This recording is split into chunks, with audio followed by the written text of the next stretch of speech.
الحمدللہ رب العالمین والصلاة والسلام علی سید الانبیاء والمرسلین۔ ناظرین، آپ دیکھ رہے ہیں مدینہ ٹی وی اور میں محمد ایوب رضا مدنی۔ آج آپ سے کچھ اس طرح گفتگو کرنی تھی کہ آپ سفر تو کرتے ہوں گے، سفر کے درمیان کیونکہ آنکھیں بند کر کے تو نہیں بیٹھتے، دیکھ رہے ہوتے ہیں ماحول، اور بعض اوقات جانے والی گاڑی، جانے والا رکشہ، اس پہ بھی نظر پڑتی ہے۔ لیکن بعض اوقات کسی گاڑی کے پیچھے، کسی رکشے کے پیچھے جملے بڑے زبردست لکھے ہوتے ہیں، سبق دینے والے ہوتے ہیں، بات خراب بھی ہوتے ہیں، لیکن ہم سیکھنے والی کی بات کرتے ہیں۔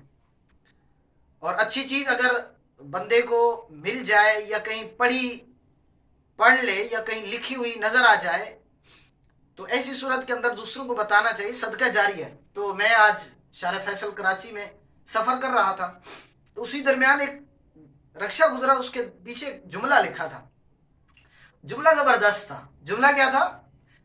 لکھا تھا کہ ایک آرام کو چھوڑ کر ایک آرام کی خاطر نکلا۔ آپ سمجھ گئے ہوں گے، ہو سکتا ہے آپ کو اس کی وضاحت اچھی طرح آتی ہو، لیکن میں نے بھی اس جملے کو سفر کے درمیان کافی سوچا اور دیکھتا رہا، میں نے کہا کیا وضاحت ہو سکتی ہے آخر۔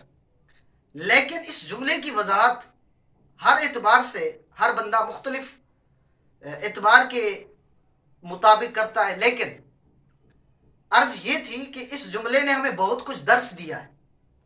اگر ہم ایک آرام کو قربان کرتے ہیں، اللہ تبارک و تعالی ہر بندے کو موقع ضرور دیتا ہے، اگر اس موقع کو ہم ختم کر دیتے ہیں، اس موقع کو ہم ضائع کر دیتے ہیں، تو پھر آنے والے وقتوں کے اندر ہمیں آرام نہیں ملتا۔ اسی درمیان میں آپ کو مفتی قاسم صاحب دامت برکاتہم القدسیہ ایک ہمیں زمانہ طالب علمی میں ارشاد فرمایا تھی ایک بات،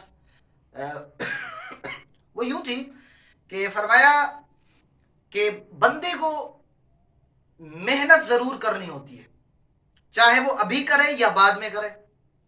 اس جملے کے اندر دیکھیں، اور وہ والا جملہ کہ ایک آرام کو چھوڑ کر ایک آرام کی خاطر نکلا۔ اگر طالب علم ہے، زمانہ طالب علمی محنت کر لے تو آنے والے تمام تر لمحات کے اندر سکون سے بیٹھ کر کھا سکتا ہے، زندگی خوشحال رہ سکتی ہے۔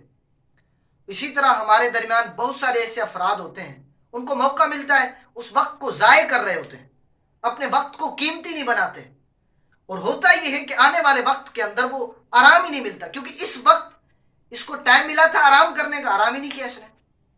لہذا ہمیں چاہیے، ہمیں جو وقت ملا ہے اس وقت کو قیمتی جان کر اس کے اندر کچھ کام کر لیں، تو آنے والے وقت خود بخود ہمارے آرام دہ ہو جائیں گے۔ اللہ عز و جل کی بارگاہ میں دعا ہے مجھے بھی اور آپ کو بھی عمل کی توفیق عطا فرمائے۔